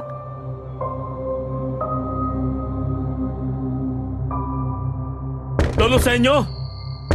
Lolo Senyo! Kasenyo! Tao po! Anong nangyari at napasugod kayo rito? Nawawala po si Carissa. Ano ka mo? Ay, sinubukan niyo na bang hanapin? Kung saan-saan na kami naghanap pero hindi namin makita si Carissa. Nako, sir, hindi kaya nag-sleepwalk siya? Nag-sleepwalk siya? Opo, ilang beses na yung nangyari sa kanya kahit noong nasa Manila pa kami. Parang yung nangyayari sa kanya na nananaginip siya, na nalunod daw siya. Tapos pagising niya, basang-basa siya. Hindi niya maipaliwanag kung bakit. Parang ganon.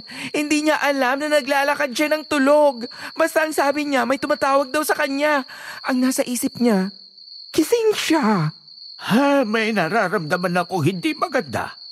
Ay, isang espiritu. Iyaka, nasa gubat si Carissa. Si Criselda? Paano natin siya mahahanap? Marcos, halika, sumama ka sa akin at susundan natin si Carissa. Susan, maghintay na lang kayo ni Vince dito sa bahay. Opo.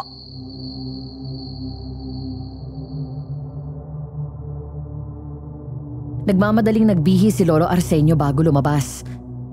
Paalis na lang sila nang may makita daw si Marcos na isang itak at balisong sa bakuran ng bahay ng matanda. Para daw sigurado ay kinuha niya yon at dinala para may panlaban siya sakaling may aswang. Mula sa kubo ay nagmamadali silang tumakbo papunta sa gubat. Ang kwento sa akin ni Marcos, hindi daw niya alam kung saan sila pupunta. Basta sumunod na lang siya sa matanda habang sinisigaw ang pangalan ko.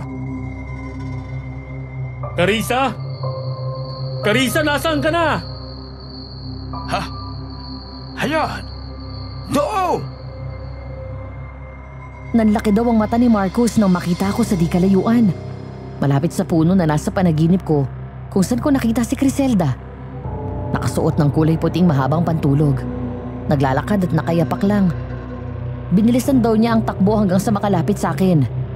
Nang pihiti niya ako paharap ay nakita na lang ni Marcos na dilat ang mga mata ko pero wala ako sa sarili. Carissa! Carissa, gumising ka! Carissa! May espiritong tumatawag sa kanya dito sa gubat. Carissa, gising! Doon ako natauhan, Madam Venus. Tuluyan akong nagising nang marinig ang malakas na boses ni Marcos. Gulat na gulat akong napalingon sa paligid at nakaramdam ng takot nang makitang naroon na kami sa gubat.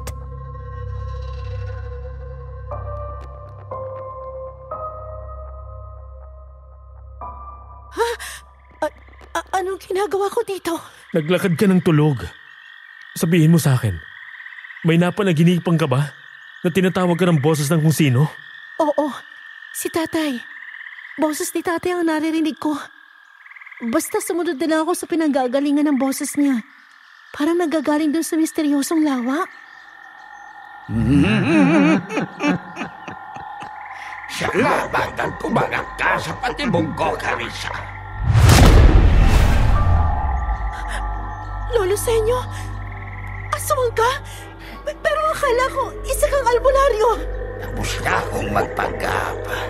Panahon na para patayin ko kayong magkapatid. At kunin ang dapat ay sa akin. Anong kasalanan namin sa'yo?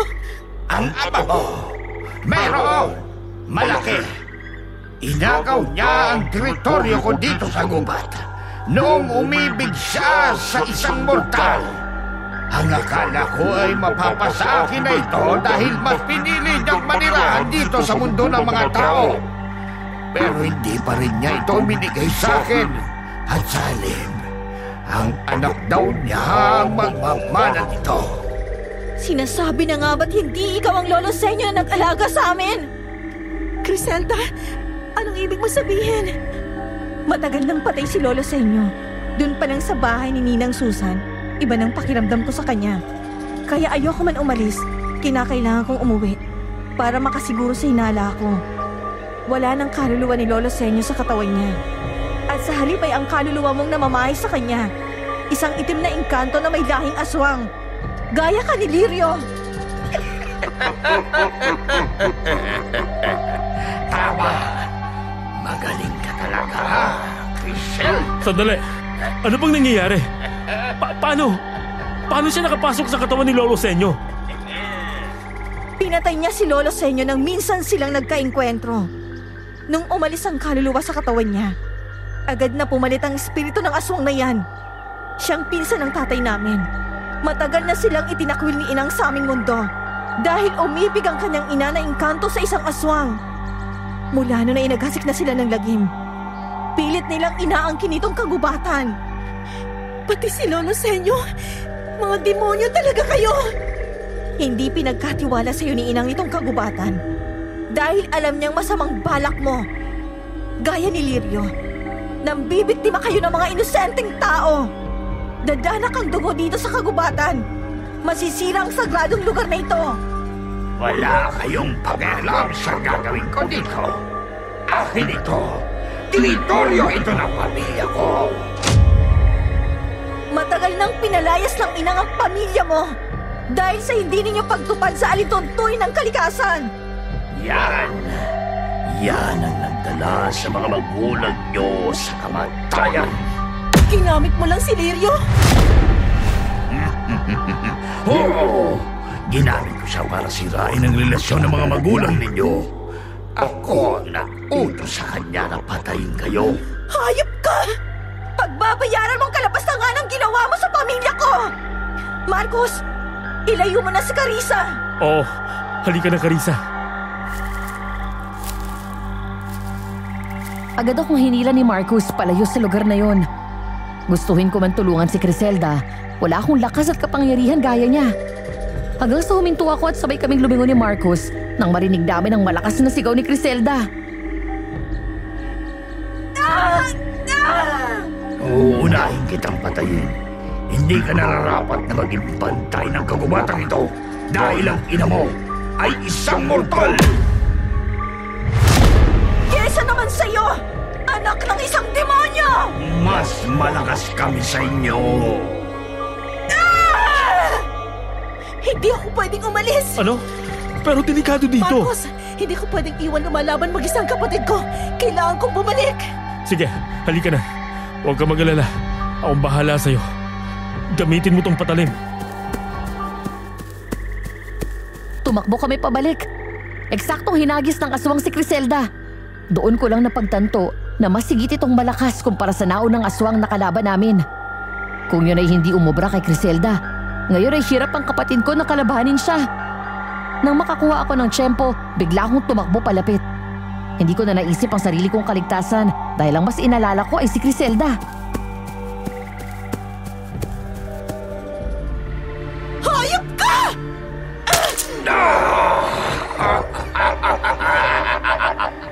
Hindi niyo ko kaya!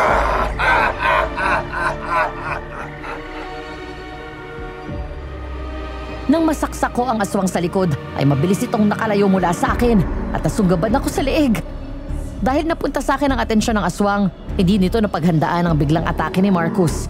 Agad niyang sinaksak ang aswang ng itak direkta sa puso. Napaliya dito at sumigaw ng malakas. Doon niya ako nabitawan at nahulog ako sa lupa. Agad akong tumayo at mas binaon ko pa ang naunang patalim na sinaksak ko sa likod niya. Halika dito! Lumayo ka sa kanya! Hinawakan niya ako sa kamay at pareho kaming umatras. Ilang sandali pa ay tumayo sa gilid ko si Criselda. Mabilis na bumuka ang bibig nito at may sinasambit na dasal. Maya-maya ay gumagapang na ang mga baging ng puno papunta sa aswang. Pumulupot ang mga ito sa leeg, paa at mga kamay. Pagkatapos ay inangat ng mga baging ang aswang mula sa lupa. Kailangan niyang mamatay. Hindi lang ang katawan na gamit niya ngayon, kung hindi ang kanyang espiritu. Kung hindi, baka lumipat lang siya sa ibang katawan. Anong gagawin natin? Ang dasal na tinuro ni tatay. Carissa, naaalala mo pa? Dasal? Oo, naalala ko na. Sabay tayo. Inang kalikasan, dinggin ang panawagan, parusa ay ipataw sa sino man umalipusta. Sa iyong sagradong lupa na kaloob ni Bathala, sa ngalan ng apoy, lupa, hangin at tubig, ikaw ang sinusumpa. Ikaw ay mawawala. Inang kalikasan, dinggin ang panawagan.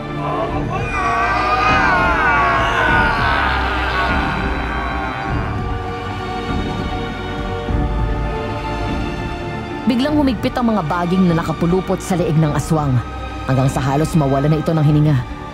Maya-maya ay lumuwag ang mga baging at binagsak sa lupa ang aswang. Nangihina at anumang oras ay tuluyan ng mamamatay. Nilapitan nito ni Criselda.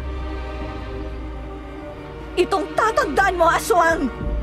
Sa mundo man ng mga tao at engkanto, isa lang ang katotohanan na dapat mong tanggapin. Kailanman ay hindi mananalo ang kasamaan! Kung ganon, sisiguraduhin ko na may isa akong isasama sa kamatayan. Carissa!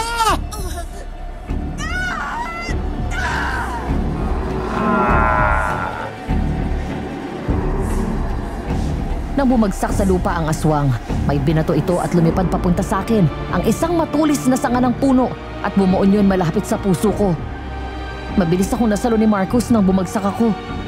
Agad ng lamig ang pakiramdam ko at mabilis ang tibok ng puso ko na parang anumang oras ay bigla ayong hihinto. Carissa! Carissa! Criselda, tulungan mo siya! Hindi! Isang lason! Ano? Para sa mga gaya niyo na tao, isa lang itong piraso ng kahoy. Pero ang piraso ng kahoy na to sa mundo namin ay hindi ordinaryo. May taglay itong lason. Delikado para sa mga gaya naming engkanto kapag natusok ka nito. At dahil may dugong engkanto si Carissa, tumalab ang lason sa kanya. Anong gagawin natin? Dalhin na natin siya sa ospital. Walang magagawa ang mga ordinaryong doktor. Kailangan ko siyang isama sa amin. Doon ay magagamot siya ni Inang. Halika na. Bilisan na natin. Marcus, hindi ka pwedeng sumama. Dahil kapag nagtagal ka sa mundo namin, hindi ka na makakabalik dito. Pero paano si Carissa? Ako nang bahala sa kanya. Kapag magaling na siya, ibabalik ko siya sa'yo. Ilalayo mo siya sa akin? Pansamantala lang. Hihintayin kita, Carissa. Tutupurin ko pangako ko sa'yo ng mga bata pa tayo. Magpapakasal tayo.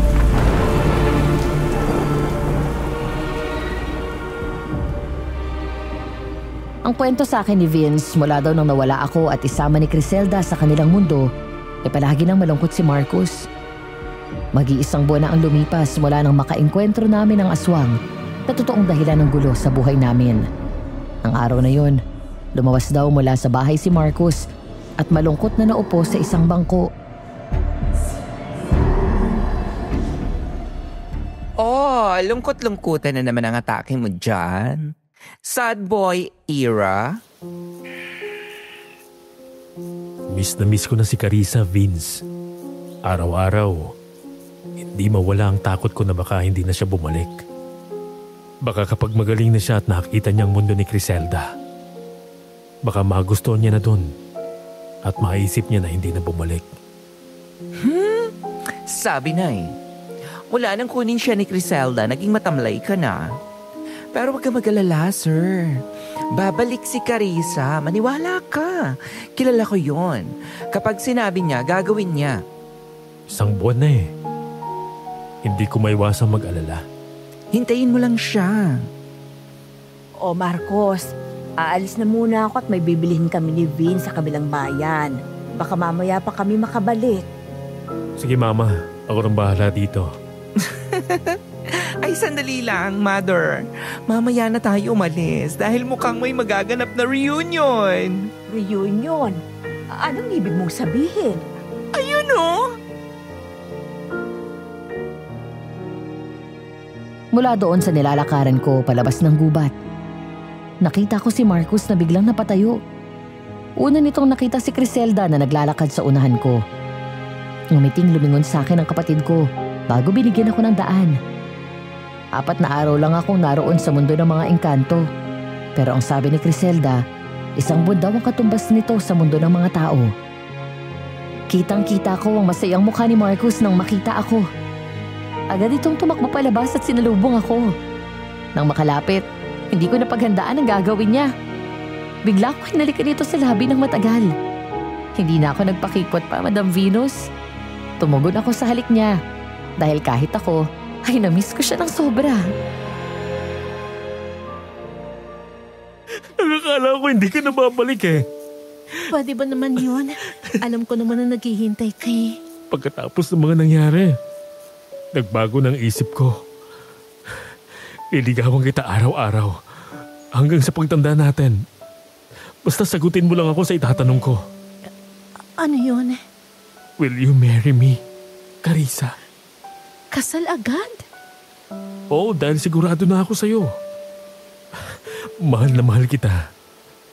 Mas napatunayan kong nararamdaman ko mula nang mawala ka. Kaya nangako ko sa sarili ko at nagpaalam ako kay Mama at kay Criselda na sa pagbalik mo, yayayain agad kitang magpakasal. Kaya, pumapayag ka ba? Makakatanggi pa ba ako eh? Hiningi mo na agad ang kamay ko sa ate ko? Yes!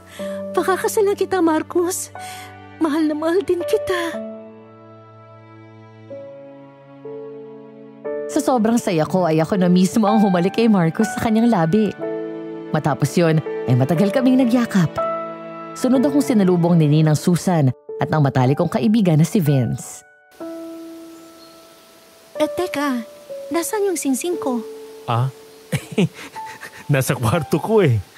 Naku, bestie, mabuti na lang talaga at bumalik ka na. At alam mo ba ang chika? Tegi na si Cora. Ha? Patay na? Kailan pa? 2 weeks ago.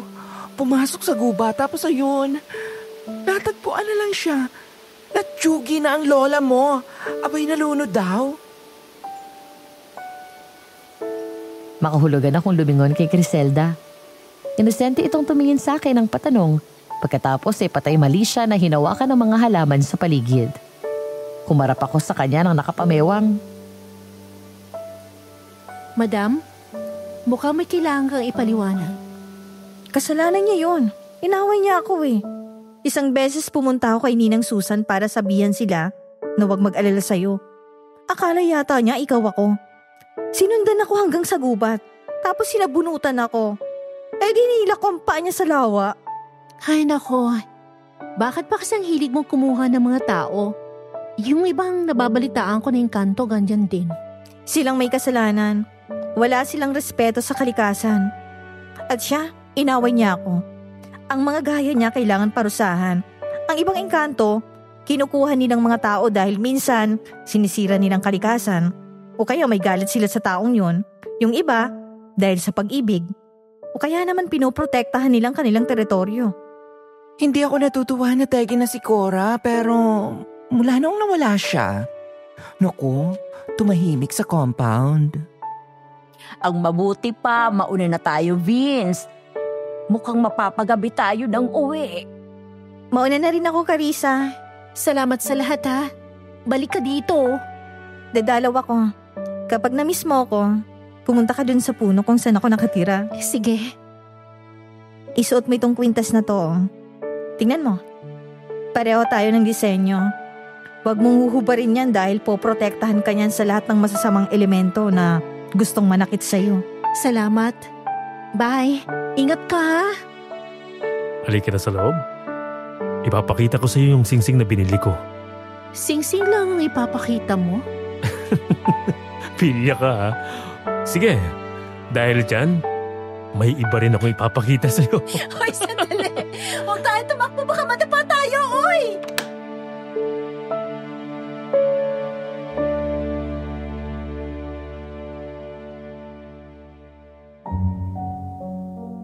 Alam ko na hindi lahat ay maniniwala sa kwento ko.